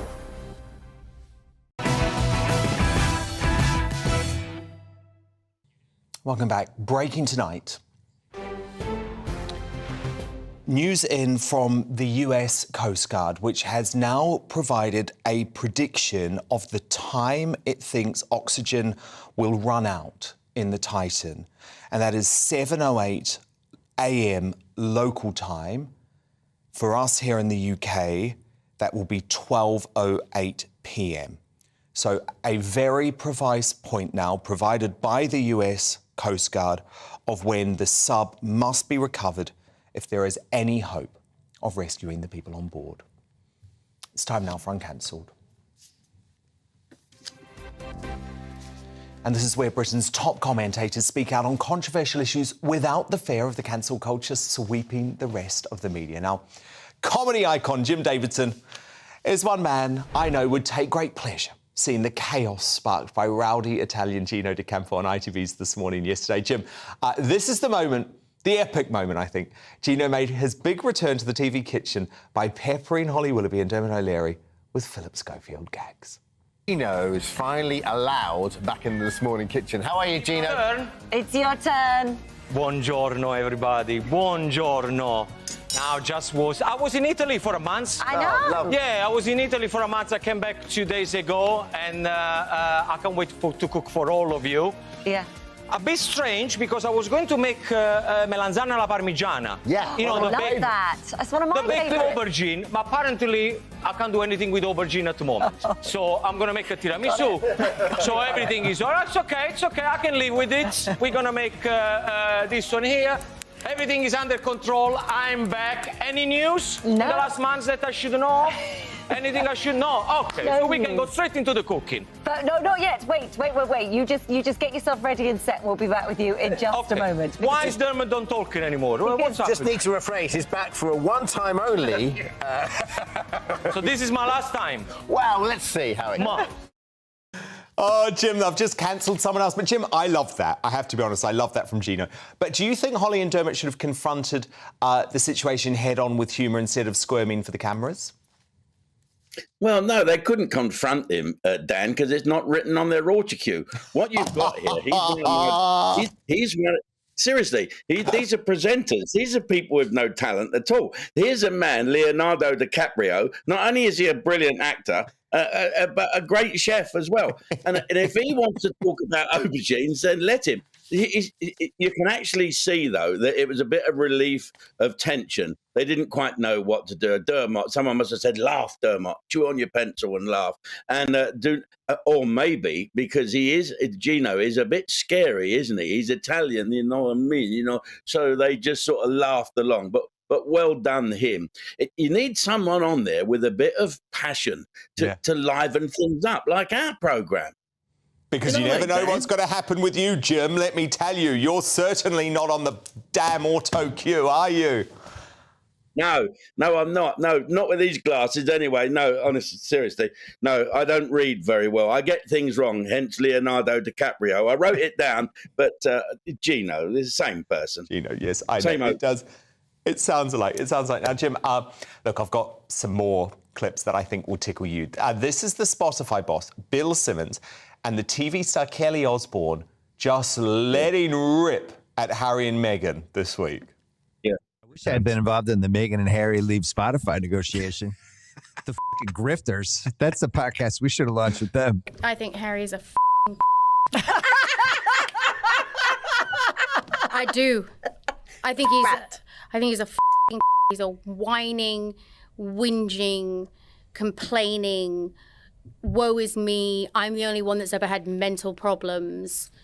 Like, my life was so hard. Everybody's life is hard. Yeah, you were the prince of a goddamn country who dressed up as a Nazi, and now you're trying to come back as the Pope? Jim, she swears more than you. Yeah, well, she should... Oh, sorry, I got bleeped out then for some reason. Where did she meet Harry? Was she in Afghanistan with him, or was she sitting there in a little gilded cage with her nutty mum and dad? What gives her the right to have a go at our prince? Tell her to go and off out of it. So you're actually pro Harry versus Kelly Osbourne here. I'm not pro Harry, but here's the thing: if he wants to opt out, leave him alone. Let him go. Let him go. You know, they're talking about the old king when he ran off with that funny American woman. Oh, yeah. They lived alone there, and Mrs. Hamilton here just said, "Well, you know, he wasn't loyal." Hang on, there was talk about him doing a deal with Hitler. And for the young people he was a German with a funny moustache and came second in a war. But no, I don't think that girl has any right to have a go at Harry. No matter how much we think he's wrong or right, it comes from an educated thing, not just her dislike of him. But what has she come as anyway? What does she identify as? Like a little Pekingese pup? What's the one of them funny? Like My Little Pony. She looked like a My Little Pony, didn't she? Oh, dear, oh dear. Jim, now, look, this is sort of funny, but also absolutely chilling, I thought. This is the gender-crazed teacher lambasting students for refusing to recognise their classmates as a cat. Their identity. I wasn't a question. I was just saying about the gender. I didn't say anything about them. Why do you get it so different? There's only two genders. I just say my opinion. You were talking about the fact that cisgender is the norm, that you identify with the gender, with the sexual organ that you're born with, and that you're weird. That's basically what you're saying, which is really despicable. Not an opinion. Yes, it is. Yes, it is. No, it's not. And if you don't like it, you need to go to a different school. So, Jim, were those two youngsters right to challenge that bit of a bully of a teacher? Teachers are supposed to be bullied. I mean, I didn't see that teacher throw a blackboard rubber at anyone. I had a bit of chalk hit me on the head like that. Smack on the head. What had you done, though? What had you done, Jim? That's what I want to know. I used to do impressions of them all, and they didn't like it. And I used to do little voices, you know, I drove them mad. I have a friend who will remain nameless. Okay. In fact, I've only got one friend. That's not now. Her daughter goes to school with a kid in school, seriously, who identifies as a cat and sits there playing with her whiskers. Don't read anything into that. This is the whiskers above the desk, you know, doing all this stuff. And seriously, no joke, they've put a litter tray in the back of the classroom for this girl so she doesn't feel frustrated and anxious. She knows that she can go and, you know, do all that where they do it with their feet, don't they? And so that is how ridiculous things are coming. There is a lot of mental illness going on, and someone's got to stop it. Someone's got to say, enough of this. Enough of it. Okay, I identify as Brad Pitt. It's not getting me anywhere at the moment, apart from a cheaper divorce. But it's something's got to happen. Yeah. The lunatics are walking about. It's crazy. And I agree with Sharon as well. Oh, I was in love with her, you know, until I met her boyfriend who was a judo expert, and I fell out of love with her. Hang on. She was brilliant, though. She was absolutely brilliant. Sharon Davies, I totally agree. She's absolutely right. And I think you look even more handsome than Brad Pitt these days, Jim, I have to say. You don't have that big, horrible beard of his, you know. But look, Jim, the boss of Wix, you know, the DIY chain, has hammered his customers by calling them bigots and banning them from his stores if they're gender critical. Watch this. Doing what we were doing at Wix for them, we're not, you know, I don't think I'm ever going to change some of the bigots out there's mind. I'm never going to win that argument with them. So we were doing it to show support to the community. You know, they're just hot air. And they will go and buy a tin of paint in the nearest place to them, and that might have been us before, it might not have been us afterwards. And equally, if they do come in and buy that tin of paint and behave that way, then they're not welcome in our stores anyway. So has that woke exec just turned away an army of common sense customers, Jim? Yes, B&Q must be clapping their hands together. Or anyone, I wouldn't go in his stupid shop. He sounds stupid. He looks a bit odd. I think he identifies as an alien. And if I just might go back to Harry and Meghan, yes, I know they've lost the Spotify deal. Yes. But there'll be other creams for the acne. I know that she brands these things. It's this new cream, try Spotify. Get rid of your acne. So if Dior can't do it, Spotify will. Here, one for you. Oh, gross. On that note, Jim Davidson, he's done it again. Thank you so much, Jim. We'll speak very soon. Love you, Danny. Good night. But it's time now to reveal tonight's greatest Briton and Union jackass. My superstar panel return. Christine Hamilton, who's your nominee for GB tonight? Well, my nominee is the people on board the Titan, this poor fivesome who are submerged. OK, they may be very rich. Some people may think they're foolhardy. But without brave people who will push the frontiers of science and technology, man is not going to move on. So they are my greatest. They're honorary, the ones who aren't British. But the British ones are greatest. Great stuff. Adam Brooks, your nominee. Mine is Warrington Borough Council for removing the low traffic neighbourhood scheme, also known as LTNs, after public consultation and realising that they're a terrible idea. We need more councils and authorities to do the same up and down the country. Labour run, Warrington. Matthew Larser, your nominee. Mine is National Treasure Serena McKellen, the only star who bothered turning up to the Boris debate as he watched through opera glasses, and the Prime Minister was rather notable by his absence and shamed by Serena. Well, look, I'm actually going to go with Adam Brooks and the Warrington Borough Council because it's utterly essential that councils around this nation realise that low neighbourhood schemes are despicable wars on drivers, and we're not going to put up with it anymore. So you better get rid of them before we do it for you and vote you out. Christine Hamilton, Union Jackass nominee, please. My Union Jackass is the teacher you've just been talking about with Jim Davidson, who described as despicable the views of those two young children who bravely stood up for common sense and basic biology. He's the one who should be chucked out of the school, not suggest that those pupils should go to another school. That school should be very proud to have pupils like that. So he's my jackass. Adam Brooks, your nominee. My jackass is the worst Chancellor we've ever had, and that is Jeremy Hunt, for his high taxes and his lack of understanding for small businesses. He's going to oversee the destruction of SMEs up and down the country, which is going to cost tens of thousands, if not hundreds of thousands of jobs. And Matthew Larser, your Union Jackass nominee. It's Nadine Dorries, who promised us all that we'd put us out of our misery and quit as an MP, but 2 weeks later, there's still no sign of her quitting and she's still taking the cash.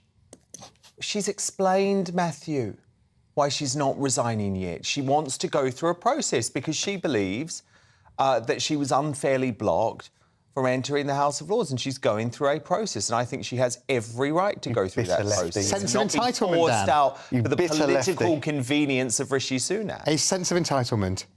Rubbish. She's the least entitled person in politics. But look, I'm actually going to go with Christine Hamilton. And the Union Jackass is that Rye College teacher who has just made me so angry all week long for calling those two students who were having a reasonable date with her about biological reality despicable. She's the despicable one. Christine Hamilton, great to have you back alongside Adam Brooks and Matthew Larser. Thank you so much for your company again tonight. I'm back again tomorrow night from 9 p.m. Lady Colin Campbell and Calvin McKenzie in the house. Next up, though, it's Headliners. Good night.